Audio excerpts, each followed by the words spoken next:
Welcome to day two's afternoon breakout sessions. It's really great to have you all here.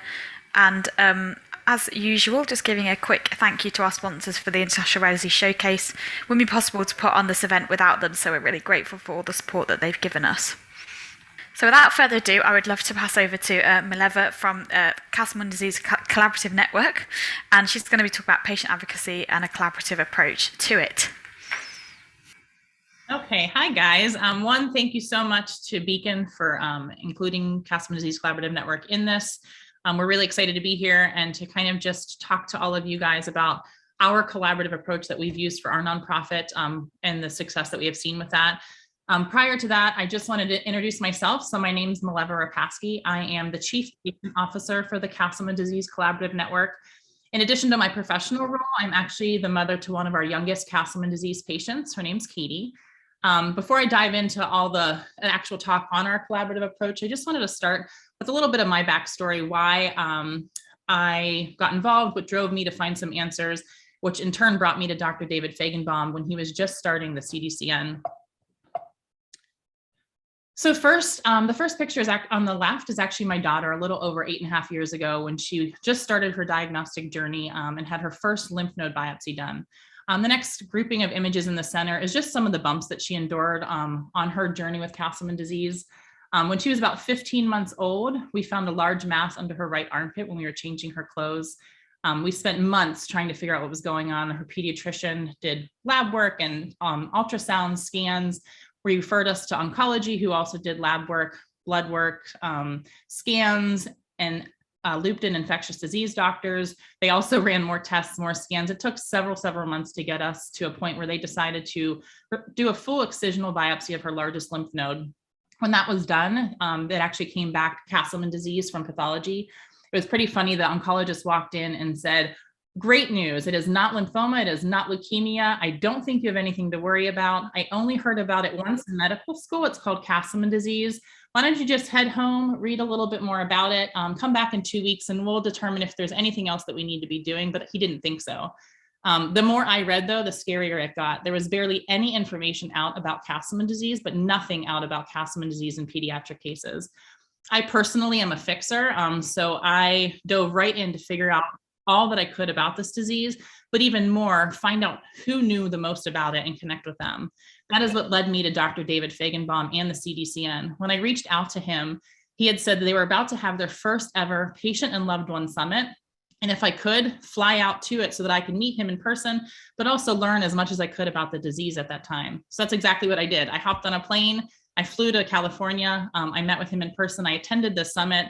I learned everything that I could. And after that, I approached him and said, I want in. I want to do all that I can to help fight this battle and, be here to advocate for my daughter, but also other patients. So fast forward, the picture on the far right, that's my daughter today, 8.5 years later. She is doing fantastic. Because of the work of the CDCN, she's on a repurposed drug that has kept her in a remissive state for the last 4 years. And she's back to having somewhat of a normal life for a 10-year-old little girl. I'm still here with the CDCN, fighting alongside our amazing growing team to find treatments for all of our patients. And so now what I really want to do is dive into what has inspired me to be on this team and the collaborative approach that we use that hopefully benefits other rare disease spaces as well. So when Dr. Feigenbaum got extremely sick himself with Castleman disease, he decided he wanted to do all that he could to cure himself, but also all the other patients suffering from this disease. He really started seeing and understanding the challenges that existed in this rare disease space. And that's kind of what inspired our collaborative approach. Some of those challenges included limited collaboration and sharing of samples and data within rare disease spaces, a lack of consensus among communities on classifications, state of research, and different frameworks for guiding future research. There was an inefficient research process that selects the best ideas for funding from a small pool of applicants. Each submission is developed independently and judged independently from others, preventing a coordinated disease-wide plan from emerging. There's a small number of researchers for a given rare disease, which meant that it's unlikely that the most important research study for a given disease will be submitted by the most qualified researcher. Some of the patient challenges that we saw that existed were, it was difficult to communicate openly with physicians. It was difficult to find local specialists, and even more so, there was limited resources that patients can actually have at their disposal. Some of the physician challenges that we saw was there was competition between physicians at multiple centers. There was low incentive for physicians to engage within a registry.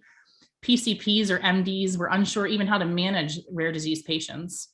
And on an organizational level, some of the challenges that we saw were just identifying those patients, especially if genetic testing is required. There's a large amount of manual labor that goes into contacting physicians from publications when you're trying to figure out who your specialists are. There's definite funding needed and figuring out how to get that funding and fundraise. Physicians and researchers require a high amount of follow-up in order to even complete tasks. And just the task management piece of it, grant managing, it's all time consuming. So with all of these challenges, that's kind of what inspired our collaborative network approach, bringing everybody together to drive forward our one mission. So after knowing and learning about and experiencing all of those challenges in the rare disease space, the CDCN spent some time deciding what we wanted our vision to be, which is that all Castleman disease patients live full lives and patients with other conditions are benefiting from our work. Further expanding on that vision, we developed our mission, which is to advance the discovery of immune targeting therapies to cure Castleman disease and related conditions by systematically developing groundbreaking immunology research, international crowdsourcing and collaboration, innovative repurposing approach, and strong awareness and fundraising from all of our stakeholders involved. Sorry, I skipped a slide. The CDCN created an innovative roadmap to accelerate Castleman disease research and treatment discovery by leveraging and integrating the entire community, so patients, loved ones, physicians, and researchers. This approach can be broken down into the 8 critical steps that you see here. Together, the community identifies and prioritizes high-impact research questions. It then identifies and recruits the most qualified researchers to conduct each study. In parallel, patients are empowered to fight back by fundraising, but also providing biospecimens and their clinical data for analysis into these research studies. This approach democratizes research to identify the most critically relevant and pressing questions. Any idea can be translated into a research study. And those then can be conceived by researchers in grant application processes. And actually, this is kind of cool because this past year, and Anya, who's on the call with me, we just wrapped up our All-In Movement project. This is where we went to our community and we asked them to contribute any question they ever wanted answered about Castleman disease. So we had over 155 ideas that were submitted. Of that, they were broken down into 10 broad categories. And once condensed and some duplicate questions, we actually had 70 potential research ideas. We then took those research ideas and allowed our whole entire community of patients, loved ones, physicians, and researchers to vote on those ideas to determine what's going to drive forward our research agenda over the next 5 years.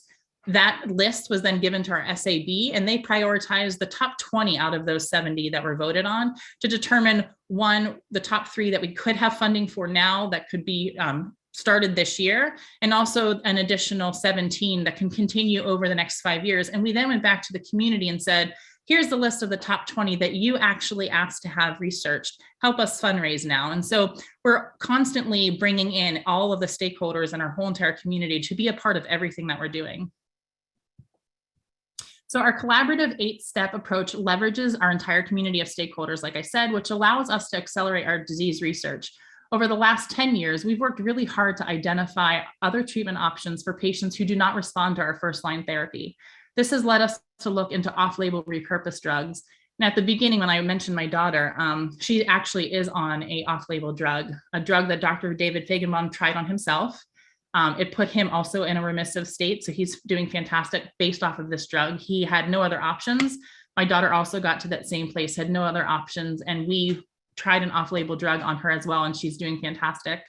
So more recently, we partnered with the Chan Zuckerberg Initiative to develop a drug repurposing roadmap. And though I'm sure all of you are aware, just a little bit on drug repurposing, it involves identifying FDA-approved drugs that may be effective for diseases that they're not currently approved for. We believe that this is a much more efficient process than new drug research and development for rare diseases like Castleman disease.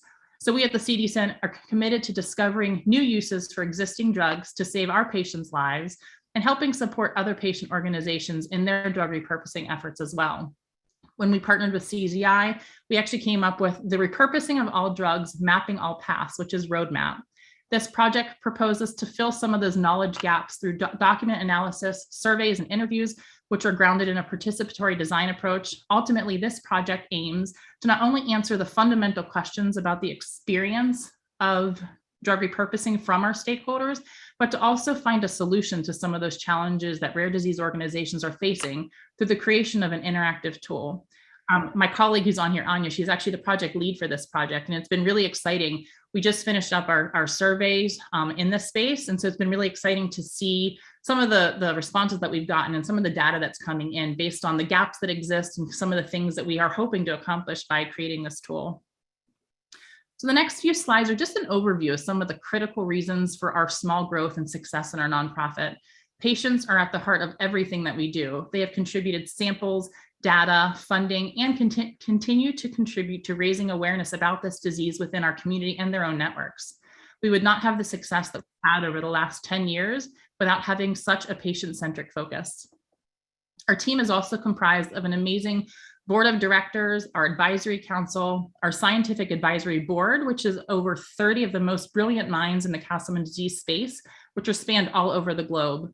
Our leadership team, which includes a large variety of skill sets from various professional fields, but also family and close friends who are so invested and inspired by the work that the CDCN is doing to cure or find treatments for the people that they love, that like me, they dove in wanting to do all that they could to help.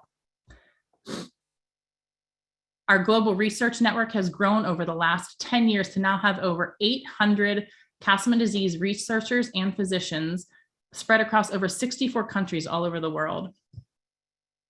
Sorry, I'm gonna go back. And this next slide is actually my favorite slide. So the patients, team members, expert clinicians and researchers, they've all directly contributed to our success and growth as an organization over the last 10 years. When we first started out, we invested $10,000 in translational research, and that basically all came from fundraising. There was no NIH funding for Castleman disease. There were 0 patients in our contact registry. There were 2 competing advocacy organizations, no research infrastructure, no biobanks. IMCD, which is idiopathic multicentric Castleman disease, was very poorly understood. We had no diagnostic criteria, no treatment guidelines, no predictive biomarkers, no FDA-approved treatments, and only 1 drug in development. As we've progressed over the last 10 years, and we invested that initial $10,000 a year, that through fundraising, that was matched by an additional $1.4 million in funding and grants, which over the last 10 years has grown from the 1.4 to $10.1 million invested all time into our research. We now have the first ever NIH funded study for Castleman disease. We have over 1,700 patients in our contact registry. We now have 1 collaborative network. We have a unified research infrastructure and collaborative agenda, the first ever biobank. There's definitely still questions that remain in Castleman disease, but progress has been made, and our hope is we'll continue to drive forward this progress. We have 2 diagnostic criteria now, 2 treatment guidelines, the first ever predictive biomarker. We have 1 FDA approved treatment and 2 drugs in development. The reason why this is my favorite slide is when you look back at any organization who's first starting, there's always zeros in all of these places trying to figure out like where to start, how to get what you need, how to make progress.